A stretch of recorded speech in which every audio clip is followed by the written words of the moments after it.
All right. This is my interview with Steve Breslin.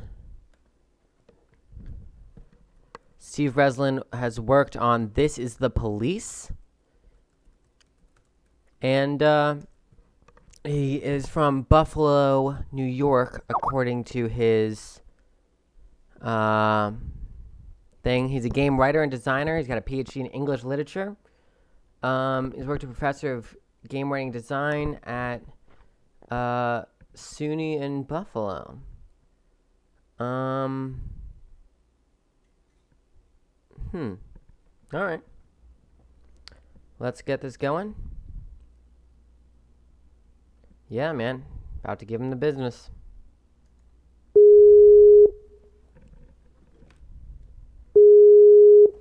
Oh, turn that damn light on.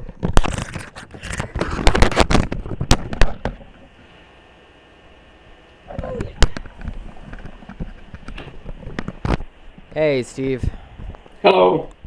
Was that the first thing you heard? The audio is just my mic crashing down? Yeah, that's right. That's some good stuff. That's really how you ought to meet me. That's definitely the way. I Nice decided to meet. that Nice to light meet you. that light behind me. I didn't want you looking at it the whole time. I got you. So, good to talk to you, Steve. Great to talk to you too. You are very available, man. I appreciate you helping me set this up and working with me. I never expected this to come off my desk, across my desk, and just get onto my plate so quickly. Very happy to be with you today. Thanks very much. All right, awesome. I'm got a little bit of feedback on your mic. Would you like me to turn it down? Well, are you using your headset mic? No, I don't have one of those. I'm using a. It's just the microphone that's from the camera. Oh, gotcha. So you got the camera microphone, and then you've got the and then the audio is coming in through your headphones. Yes. All right, that should work. Is this better? Yeah. Does that sound better? Yeah, absolutely.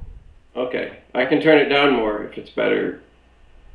Well, I'll just try to keep you from getting too excited. No, always fix it in post, right? Sure. But I'm glad to have you here. You responded to my post on Reddit, which is really cool. Yeah. I've been really enjoying your game, and I'm curious. First, tell me a little bit more about your team, because I have not done a lot of research. I had followed the game. My buddy kickstarted it. Looked very cool. When I played it, it was awesome. But who made it? I understand some people from outside of the United States. Yes, there's a team in Belarus, Minsk, who the writer's this fantastic, brilliant guy named Ilya Yanovich, and he with several artists and coder, and I think he had additional writers working on it. I'm not sure of the details. And they all put the game together in Russian, and I did the translation, and I recorded the English voices for it. Okay. You know? So you, in like as a studio manager, you got out and hired the talent, that kind of stuff. Yes, that's right. There's a bunch of actors who live locally here in Buffalo. It's a great city for its drama scene, so we have lots of talent here. And we contacted John St. John, who lives in San Diego now, I believe. He used to come from Asheville, actually, I think. Yeah. Definitely from North Carolina. But he's in San Diego now, so we recorded him remotely. But we also recorded John Dick for one of the actors. He's the voice of Serious Sam. You might know him. Yeah. He lives in, I think it was Portland. And he lent his voice from his home studio for one of our actors, for one of our characters. And yeah, and then there were about 15 or so other actors from Buffalo that I used at my studio That's here in huge. Buffalo. That's huge. So, of course, John St. John is very well known as the Duke Nukem guy. Right, that's So true. You guys definitely had some pull in your choice, which is very cool. Yeah, it was really great to work with him. How long have you been involved in the game? I'm just trying to get your involvement in it. I know your background is you're a professor of English and game design at. I haven't done that in about 6 years or so. Oh yeah. I started working in video games for full time about 6 years ago, Gotcha. and I've been working on them somewhat before that, but I got enough work that I could get by with just the video games. So that's better, you know. Gotcha. So So me and John both came in to the project around October of 2014.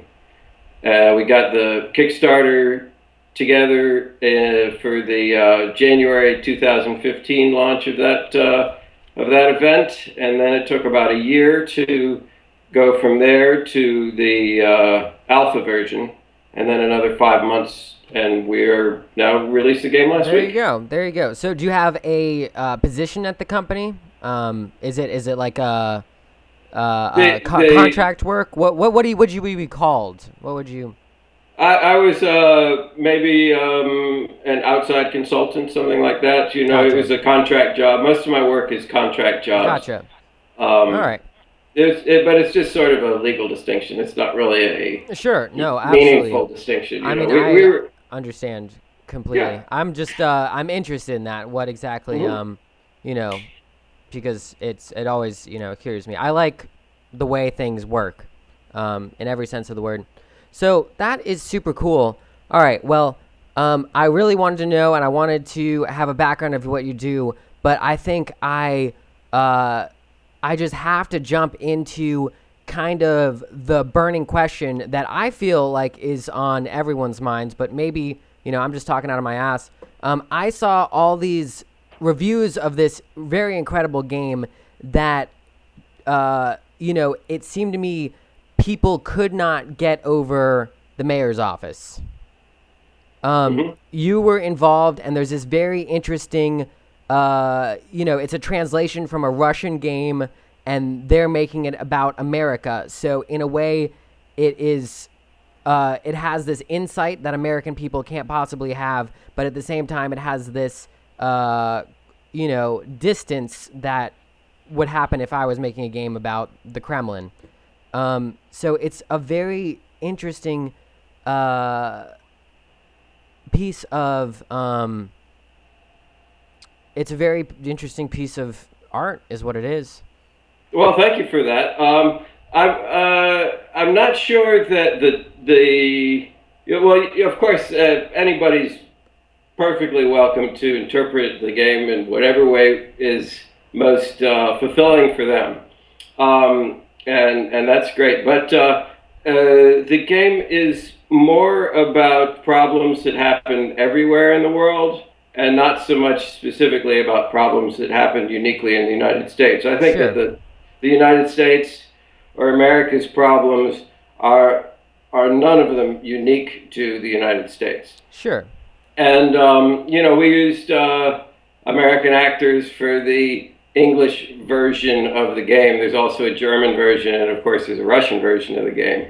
And they're not I haven't played the German or Russian versions of the game, honestly, but I don't really think that it scans like it's set in the U.S. if you're playing those games. Of course. So it sort of feels. I can see why people would think it feels like it's set in the U.S. because John St. John is an actor from the U.S. Yeah. So, but it's more about problems that are universal or global in nature. Well, But in the same kind of way, like the game Papers, Please. yeah, absolutely. That game is kind of set in I don't know, Soviet era, Yeah, something. fictional Eastern Europe, Soviet bloc style. It has that kind of feel, Yeah. but it's discussing problems that are really global in nature. This And, game, and that's part of the main takeaway for me, that it's not. And there was a letter written by Ilya Yanovich, the writer of the game, about that very topic, and he very eloquently says that these problems are not specific to one country or another, and it's certainly not meant as a criticism of what's going on in the United States in the 70s and 80s where the game is set, or for that matter, what's going on in the United States today in 2016. It's more about what, the struggle, the internal struggles of the human soul that happens all throughout time. It happens to be about the police, and it happens to be, 1980s police kind of, what do you call it, gritty noir kind of Yeah. style. But it's more about choices and priorities and the cruel machinations of institutional power and man's inhumanity to man. Those sorts of things are really what I think makes the players enjoy the game most. It's, Absolutely. And there's a bunch of mechanics that we can talk about that just truly reveal a depth of uh, nuance that really make, like, for example, when a police officer dies, of course you know this, but uh, not everyone else does. You can either choose to ask for a new cop and declare them dead, or you can keep them on the payroll, collect their salary, and then have a one less police officer to respond to events. So in that right. way, this game is really amazing in tying something that is a moral decision with a gameplay decision, and not only are there good sides of both, there's also bad sides of both. So like doing the thing that is a lot of games will give you a decision where if you do the morally wrong thing, you're rewarded in loot, and if you do the morally right thing, sometimes you just have like kind of the glowing halo. But this game, there are very different effects for things that aren't always related to the morality of them. So it's very Well, interesting that way. I would say that that sort of allows you to do, what do you call it? It's not extortion. It's where you're like it's kind of like on the level of bribery and that kind of thing. I forget the word for it. Where you're taking money from the city illegally, Yeah, basically. yeah, yeah, Uh, so it lets you do that, and then you have to pay a penalty for your, because then you're going to succeed in fewer crimes in progress because you have fewer cops on your roster because you're, taking skimming money anyway. yeah. So yeah, it's one of many different little nuances in the game where you can make a moral decision and do the right thing and declare them dead, or do the wrong thing and skim money. And players like to play through the game where they're playing really nasty, greedy attitude, kind of like having fun playing carjacking and killing people in Grand Theft Sure. Auto. There's part of the fun of that. But there's also a sort of moral dimension that isn't really in Grand Theft Auto, because in Grand Theft Auto, the way I like that is like it's like the 5-year-old child on the playground yelling "ah!" and running around and just being chaos, and it's fun to have chaos and Yeah. just being able to do that in a safe environment where it's there's no actual real carjacking going on. There's no people dying for real, but it's the fun of like the pure chaos and mayhem of it.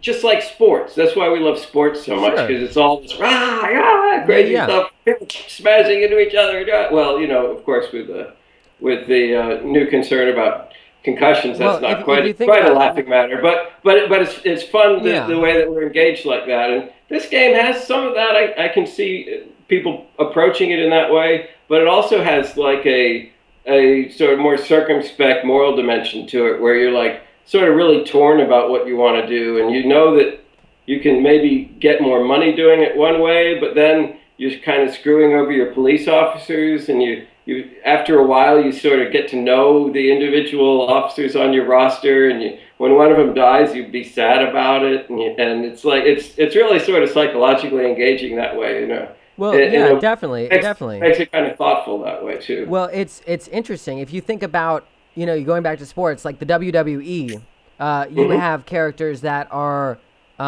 built up, and there's the good guy and the bad guy. If you think about a game like Mass Effect, there is the Paragon and the Renegade, but there's not choices like that here. There's one thing might seem uh, right, but it's not even like remotely the right choice. For example, you would think that declaring, an officer dead, skimming the money is the wrong thing to do. But if you don't, you're hiring another police officer. And the world of, I guess, in the American game, Freeburg is a terrible place to be a police officer. So it's better not to hire anybody. Seriously. Save them from the agony of working for Freeburg PD. Oh, that's Absolutely. funny. But getting Yeah, back, that's it. Go ahead. Yeah. yeah, it is. Getting back to the hurdle everyone had with this game, and I probably should have followed up on this sooner because I know when a lot of people think of this game, they think about the mayor's office and the racism, and with the way the American police is now, and there's this big, there's this big, dialogue that is continuing to occur around the racial divisions and community policing and the differences between our African American community and the structures of power that facilitate and use the police in them. Here's what I'm saying here. There is reality which has racism.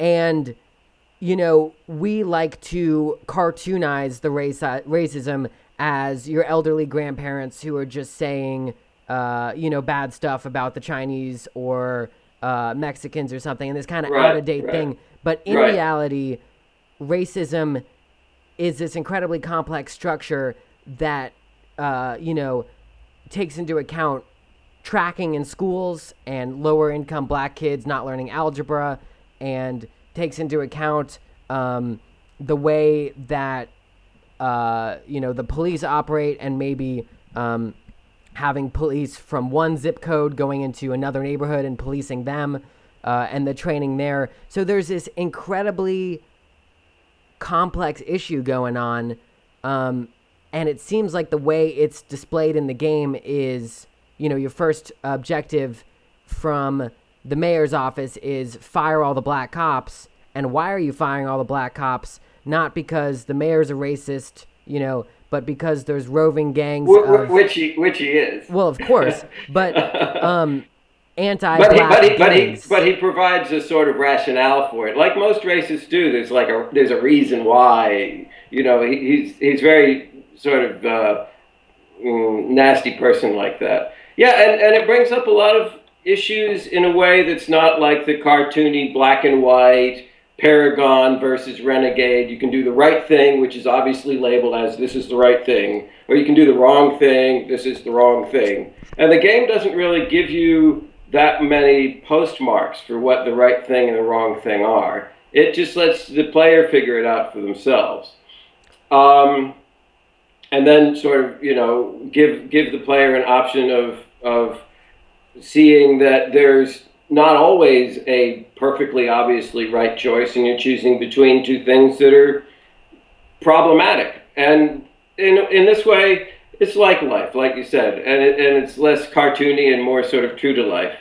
And I think that it has a good potential, depending on how you approach it, of course, but it has a good potential for shining a light on, well, we don't necessarily have to think about these things in our bumper sticker slogan-y kind of way, which most of the time kind of shuts off your thinking, shuts off your understanding. As soon as you say, I'm pro-life or I'm pro-choice, then you stop thinking about the other side of the argument and the problems involved in your position. And morality is always very nuanced, and it's about listening to other people and thinking about, well, I'm going to be a little more circumspect about what I think, and being ready to reconsider your position and engage with the moral choices rather than having a locked-in view that I feel this is right, and then you stop thinking about it anymore. It's interesting because I want to believe that this game is crafted with such a complex rationale behind it that I don't quite understand it. To me, that there's either two camps. Either this game is, there was very surface level consideration for how the racism plays into it, or there was very complex consideration, and it's almost modern art-esque. And there are strong arguments to be made for both, and there's not, a clear distinction if, whether the modern art interpretation is the right answer, or the kind of perverse, darkly comedic children's cartoon. And it's kind of hard to tell because it doesn't really matter what the intentions are behind the piece. Any good author will tell you it doesn't matter what I was thinking when I wrote it, but instead what the reader was experiencing. And I feel like there are lessons to be pulled from this, but it's just, at this time for me, very difficult to unpack. And that's how that's where I am right now. That's a good place to be. I think you're in a good place there. I can answer the question in a couple different ways, but it feels to me like you're getting it. I read a couple reviews. I read several reviews. I read a couple of them that were kind of negative in a way like I was talking about earlier, like you sort of make up your mind about something based on your first impression, and then everything else is just obsessively defending that first impression, rationalizing that first impression. And sometimes the reviewer has this first impression like, ooh, I didn't like that. That sounded nasty and made me feel uncomfortable. And then the rationalization goes like, I think they're just throwing in these nasty racist comments just to give the game an edge, and it's kind of, I heard people say it was kind of clumsy and ham-fisted. But I can promise you that while they were writing the game and while I was translating the game, we went over everything very, very carefully, and everything is carefully put in for effect. It's not just sort of sprinkled in haphazardly just to give a sort of gritty mood to it. It's very carefully done. It's in terms of like the intentionality. I think that like you said, it's up to the reader. It's up to the player to decide what they feel.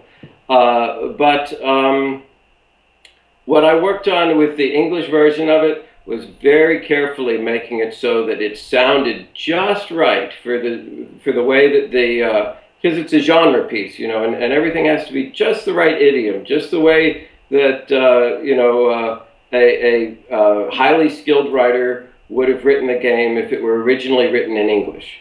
So, because of that very careful attention to detail about how everything's presented in terms of just the sheer mechanics of the sentences and putting it in just the right idiom and all of those sort of technical writing things, I think that telegraphs to the player that this isn't just some haphazardly thrown together kind of adolescent game with a bunch of uncomfortable remarks just to get people give people a kick. That there's some deeper intentionality behind it, and it was very carefully crafted. And that's the impression that I meant to convey by working very, very hard at making the English version sound very convincing. Well, it worked really well because it feels like an incredibly professional project, and the polish on it is immaculate. Thank you very much. And that's why when you see these parts, you say, to quote you, that it was written for effect, and it feels like the effect on some of this stuff was to be ham-fisted. For example, I don't think this piece is off. This is a quote from Caitlin Cook, who wrote for Destructoid. And, I don't think she played very much of the game. Maybe she did, maybe she didn't. I'm looking at the screenshots here, and it looks like the first 4 or 5 days, which, if you're working a news cycle, it's hard work. But she says this is the police present situations that aren't deep enough to invoke social commentary, yet it still takes the opportunity to arbitrarily throw them out in the open. And there is some truth to that sentence. For example, taking the feminist protests, the mayor tells you that the feminists are essentially foreign agitators, maybe sent by like another government or something. It's as ridiculous as saying fire all the black cops because they'll be killed by anti-white gangs in a place where, America has so many African-American shootings, and it's not by white gangs. Obviously it's about by, the issue that is come to light is that it might be the police that are disproportionately killing African-Americans. And as far as this the mayor and the feminism, that was incredibly confusing to me, because of course he says, they're outside agitators. However, given all of that, and given what you said, how this was written for effect and very well intentioned, let's look at this sentence again from Caitlin Cook. This is the police presents situations that aren't deep enough to invoke social commentary, is the first clause. When in reality, as a professor of English, you see that the noun there, the subject, is this is the police presenting situations that aren't deep enough. So really, the noun in that sentence is, I can't draw social commentary from the situations presented in This Is the Police, is what Caitlin is saying. And it is. And, I'm saying it too. I'm looking at it. I got a degree in social science. I double majored in 2 of them. I'm looking at it. I see it. I find it incredibly interesting, but I don't understand what's going on, man. What's going on? What's going on in the game, or why are these reactions taking place? Well, it's an interpretation. I know why the reactions are taking place, and that's because of what's going on in the game. And maybe if I get to day 60, some of this stuff will make sense to me. But as it stands right now, it feels like it's almost non sequitur as a way of redirecting conversation. And I'm not sure if it was supposed to be something like that, or, there were some elements lost in translation, or, it's just working off a universal problem, and racism, they're working on this kind of global, anthropological, British kind of racism where you're measuring people's heads and saying this race is better than this, or this kind of systematic racism, it seems, I just can't make heads or tails of it, man. Okay, let's take the feminist protests, for example. Sure. You'll find out later in the story that Mayor Rogers is even more of a misogynist than he sounds like towards the beginning. He's even worse. It gets even worse. There's development there, but just on the surface, just reading the feminist protest section at that point in the story where it comes, you can, if you wish, you can perhaps read it like, we have a legitimate protest about, it's legitimate even today. It's certainly legitimate in the mid-'80s when the game is set. That's good. They're doing, that's the righteous thing to do. And of course, it would be wrong to suppress the protests. And this is the sort of initial structure that the player is going to have going in. And then the mayor says something a little forced and a little bit unbelievable. Like, well, we think that maybe these feminists are being organized by a foreign power in order to gain political seats on the city council or something like that. So there's a rationale that's given to you by the mayor, and this is all very carefully constructed by the writer of the game. So there's a rationale that's given to you by the mayor so that you kind of have an excuse to do what he's telling you that he wants you to do. He's kind of giving you a moral way out of it, like, well, we're legitimately protecting Sure. Freeburg from Yeah. this foreign Sure. power. So It's so propaganda. Yeah, I'm with you. exactly. So it shows you like that when you're told to do something that you're in your true heart, you know is not the right thing to do, but you're given a reason to do it anyway. It puts you in that position so that you can think about it within a safe place of a video game, you know. But it puts you in that position so that you can think about, well, how about when that happens to me next week or next year in the real world? Am I going to be thinking about it like, well, I'm supposed to do this, there's a reason, or are you going to think a little more nuanced like, this guy sounds a little bit like Mayor Rogers. Maybe that's not really a good reason. Hmm. You know, and so it empowers the player to, in the same sort of way that Papers, Please shows the player the nasty part of borders, of social borders, of political borders, of geographical borders.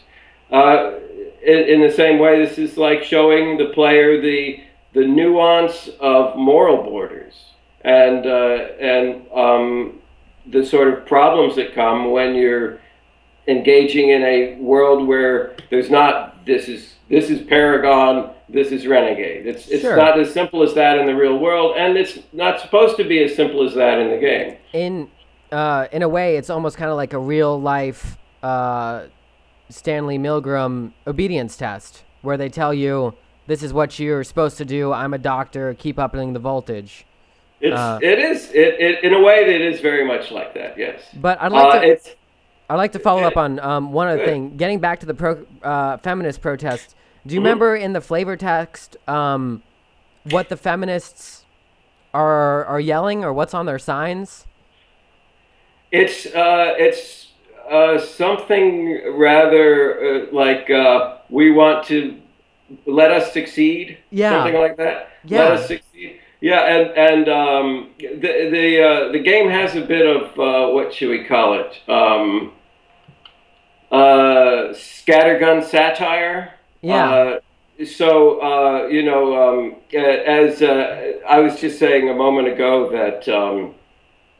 You know, in my heart, the feminists are the moral good, and the mayor's request to have them suppressed is, to my mind, the moral evil. So I'm already falling in my own mind.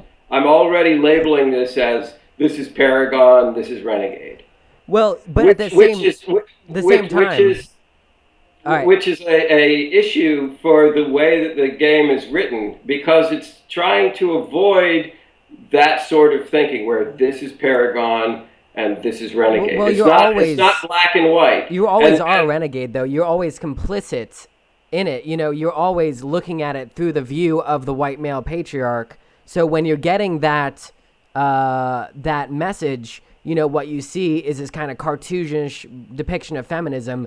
Let us right, succeed, which is just a ridiculous thing to put on a poster. right. And there's a I would be interested in reading a dissertation on this game. I think that you could push quite far in analyzing how the text falls together. But there's a bit of what you could interpret here as scattergun satire in the sense that we're not only pushing the player to make moral decisions in a morally murky situation, but we're also poking fun at everyone as well, Sure. including the people that we sympathize with, including the people that we have our full support behind. And even more, I don't know how you call it, satirically hilarious. To me, translating some of this stuff was so fun because it was just biting, such biting satire. The in the black protest, the poster reads something like "We want attention," which is so satirically just. I mean, it's very clever, but it's also It's harsh. It's harsh. it's uncomfortable. Well, It's what it comes down to is when you think of like satire and you think of political cartoons, you think of uh, people lambasting the powerful. right. So when you have a cartoon that's just a black guy hanging from a tree, you're not taking, shots at, the people in charge. It's really just, and this is a little bit of my personal politics, but that was my position on Charlie Hebdo. This big global Right. outrage, this big Yeah. free speech thing. But if Mm-hmm. you look at the editorial content, it is the ruling class of France taking aim at the Muslim community who lives in, think of Robert Taylor homes, giant vertical projects. So, if you back a dog into a corner and keep kicking it, you might kind of get bit. So that's part of the. I think reckon people's that outrage. I reckon that the Charlie Hebdo is more nuanced, especially insofar as the French culture um, is such that irony is more popularly appreciated by the regular everyday people, not just people who have English degrees. Um, not to get into too much of Charlie Hebdo, though, but the police can be. I mean, you can read the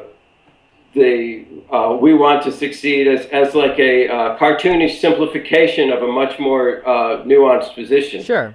which is fair and true to that extent. Um, you can also imagine that that oversimplification is the very oversimplification that people who are anti that movement will sort of interpolate onto the poster. So, Exactly, and so I agree with you. so when a sort of, what do you call it, a soft racist, somebody who doesn't use the naughty words, but they just kind of have a sort of nasty feel about the other. If somebody like that reads the poster, what do you call it? We want attention. They're going to be like, oh yeah, those guys, they just want attention. But which is an unfortunate way of reading that. But you can also see it, I think, more productively as the racist element in the game is interpreting that movement as that simplistic of a movement, and is therefore it's wrong to see that as a oversimplification. Well, what it comes down to is you're not catching fire from these soft racists. You're catching fire from the people on the other side, and that's because your character plays like a soft racist. Like, no matter your thoughts on the feminist protest, when it comes up, you are forced to send 4 officers and SWAT. Oh no, you're not forced to do that. You can refuse to do that and take the moral high ground and say no to Mayor Rogers. We're not going to suppress this protest. They have every right to legally assemble and protest, and we're not going to send any SWAT. And then he'll say, "Oh well, we're unhappy with your performance. You're going to have to pay this penalty," which is, I think, generally it's you lose a slot on your roster, which you can then gain back by doing good police work. So it's not like you're forced into a situation where you have to do anything specific, especially anything morally reprehensible in the I game. I don't I don't know about that. I I agree with the sentiment because that is true, but I'm not sure. I'll have to go look up in the day.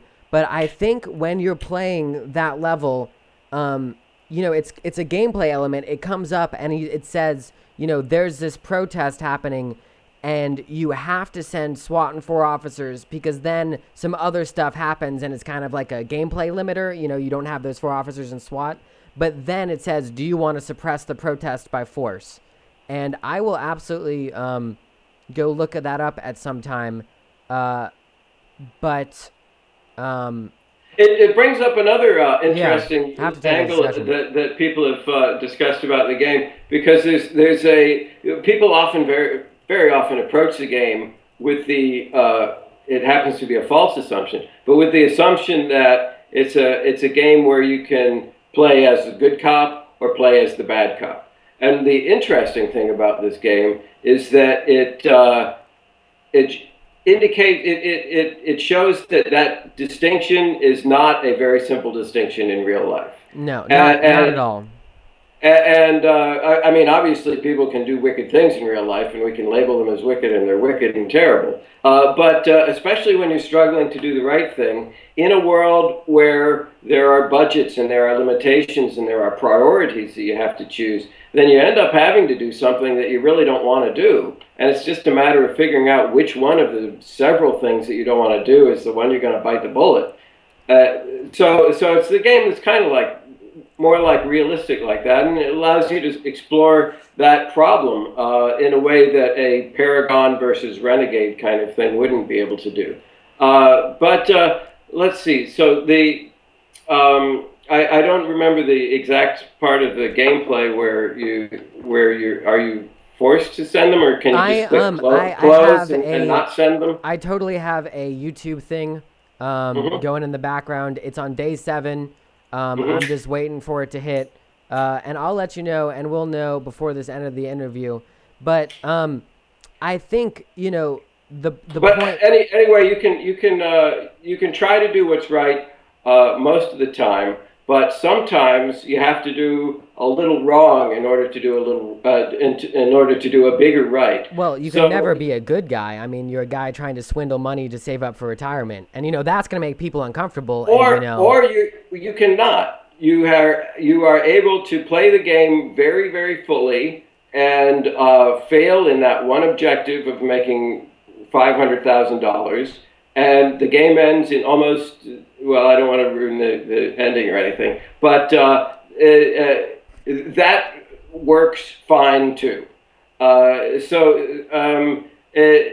one of the problems that people run into as soon as they start trying to play the good cop is that around day 10 or something, no, maybe day 15 or something, you start getting killed by the mafia if you are absolutely not playing ball with them. yeah, So you have to play ball with him to a certain extent. When he says uh, you have to do 2 of these 5 errands for the mob, or else you die. yeah.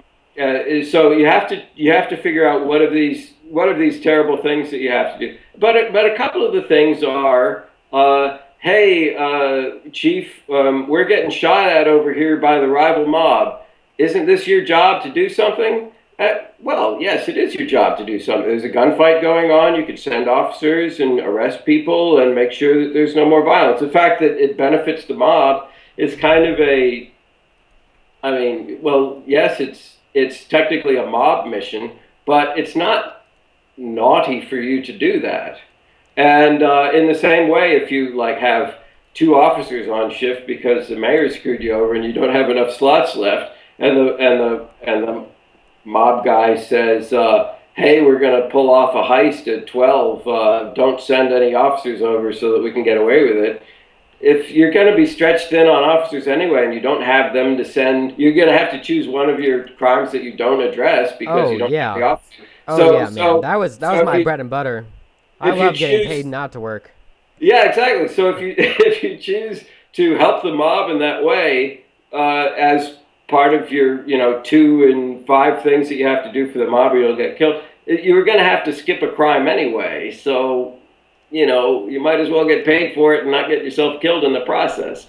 It's those kind of decisions that make the game really thought-provoking and more interesting than a simple do the right thing, do the wrong thing kind of choice. It's an incredibly interesting game, and I think anyone who says, you know, this game is plagued by petty racism and there's nothing here are probably the same people trying to ban Huckleberry Finn from the classroom. You know, there is a level in which art is uncomfortable. Sort of cultural protectionism, cultural conservatism going on that actually reminds me of the same cultural conservatism that was going on by very well-intentioned people in the 80s when they were developing that parental advisory thing for gangster rap albums. Yeah. You know, it's that kind of like we're being very protectionist kind of approach to art,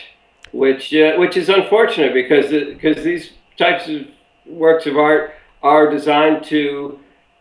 Well, one of the great things about them is that they raise the social, moral, political consciousness of the general public.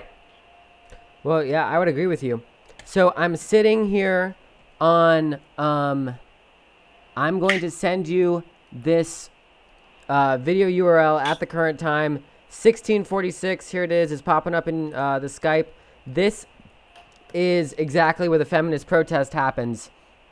And if you see the way it appears on my screen, the mission text is you have to send 4 officers and squat, and it just remains as a black thing on your map. And I don't know if you can completely ignore it and just hit close, but there's not a refuse button. So, you know. I think you can just hit close. Yeah? Yeah, I think so. Well, it makes it very difficult for you, but at the same time, that's how life is. You know, anyone who pumps gas into their car is complicit in, you know, the murder of all kinds of people, and people don't like to think about that. And you know, it's just how life is. So, or if you do heroin, you're supporting Al Qaeda. Yeah. Or whatever, you know. I mean, there's Sure. maybe that's a simplification, but there's those depends kinds of who you think is actually bringing the heroin from the poppy fields sure. in American-controlled Afghanistan to, you know. But that's not the point. Or if you support anti-heroin laws, then you're supporting Al Qaeda. It's what you know. It could go either way. No doubt. I mean, no doubt. If you support anything that is that we have because, you know, we took it, then you're supporting the taking of it is what it comes down to. Yeah, so it's the game excels, I say, if I may say, in exploring those kinds of moral quandaries and showing that you can't always do what is the obviously right thing all the time because the world doesn't really work that way. But you can. How do you negotiate it? Well, it gives you a opportunity to you know, empower the player, the gamer, and negotiate those kind of questions in a safe environment, so that hopefully, when those things come up in real life, they can have a more nuanced approach to it. I agree with you, Steve, and yeah, that's the simple truth of the game. And the other simple truth is all these situations only really come up in your life, and if you're a white, you know, wealthy, powerful man, because you know, this is you are here, you know, no matter what situation. That I think that is the beauty, and I think that's the simple uncomfortable. I think that every time that there's an argument between two people, no matter how wealthy or powerless they are, that the argument generally hinges around a failure of generally both sides to see the value and truth of the position of the other side. I would agree with you there. I've got some other kind of truisms about the world, if you're curious to hear them. I think. Oh yeah, great. Here's one. I think a lot of the problems in history um, come from uh, people believing they own something because someone else sold it to them. So not salesmen, but the selling of something that's not, for example, yours. For example, think of That's very interesting. That's very interesting. Or because they worked for it yeah, or yeah, something. Yeah, so exactly. they deserve it. It's Just very like interesting. I That's very yeah, enlightened concept from it's I see a hint of Marxism there about sort of the what do you call it, the fictitious aspect of personal property sure. as a sort of fiction that we tell ourselves. That's very interesting. Here's one for you. That's sort of in conceptual line with the points we were making earlier. Uh, the path. Oh, did I say that one already? The path to enlightenment goes through the valley of circumspection. I don't think you said that one. No, no, no. I was just thinking about really the challenge you've had here, Steve, because I know you translated this game, but at the same time, and it is yours in a way, but at the same time, you are speaking. Um, you're really showing me around someone else's garden, the guy who wrote this game. And Sure, sure. I appreciate the tour, man. And I hope I didn't give you too much trouble. But Not at all. It was a great pleasure. absolutely. Steve, I'd love to talk to you again. Where can people find you? Oh, well, I'm on my website, breslinstudios.com, and you can send me an email if you want to talk about it. My contact info is there. And thanks very much. I hope everybody enjoys the game. Yeah. That it's been fantastic. I'm Corey Thompson, Cradled Cat. This will be somewhere. This audio. And the last thing I want to find is you mentioned a letter earlier from the Russian writer of this game. Is that available on the Kickstarter? Where is that at? It's available on the. It's linked to the Kickstarter, I believe. It's linked to their website, and if you look for "This is the police" letter, it'll pop up easy. All right, I'm looking at the Kickstarter. That's from the Weppy, Weappy. This is the police. Um, and there's an open letter titled "Open Letter." Yes. Yes. All right, sounds very good. I appreciate you talking to me, Steve. And Thanks so much. yeah, It was a real pleasure. I really appreciate it. well, let's keep in touch. Absolutely. Take care. All right, take care.